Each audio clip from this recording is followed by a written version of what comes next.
Boeten is restig. Maar in de hal is het een drokte van belang. 1, 2, 3, 4, 5, 6. Alle maanskoften wordt er met de band knutselen en krijgen ik een beetje les in het Nederlands. En het helpt. Hoe gaat het met jou? Goed. Met jou. Met mij gaat het ook goed. De activiteiten druwen op vrijwilligers, liek als Natasja. Ze knutselt met de band. Mooi werk, maar oef, ik wil hectisch. Nou, het is pittig en je moet goed structureren. Want zij hebben eigenlijk geen structuur, dus het verloopt soms een beetje rommelig. Goedemorgen. Goedemorgen. Goedemorgen.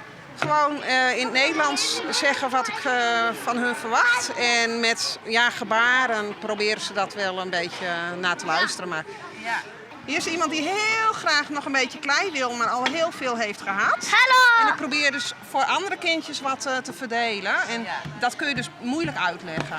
En zo bent er een heel soort dingen die dienen worden. Zo vallen dat net alles een plak rijk in.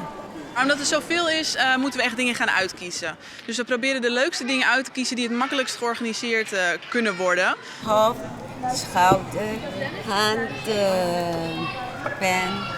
De taallessen voor volwassenen binnen tegen populair. Alle mannen komen ze met pennen en papier. I want continue my study, yes, or work here. Yeah. What do you want to study? I'm finished studying steward in airplane. En ben net alleen nog Friesen die les jouwen. Ezra is zelfs vlechteling, maar hij helpt de vrijwilligers. To help them with the spelling and something like that, because it's a little bit different from Arabic, the language, and there's some different letters also. But you know Arabic, you know English, but how is your Dutch? You can say a little bit good.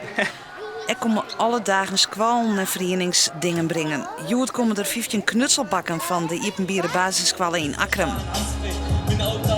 En van de middag ook nog jammen met louter muzikanten. Het is drok in het WTC.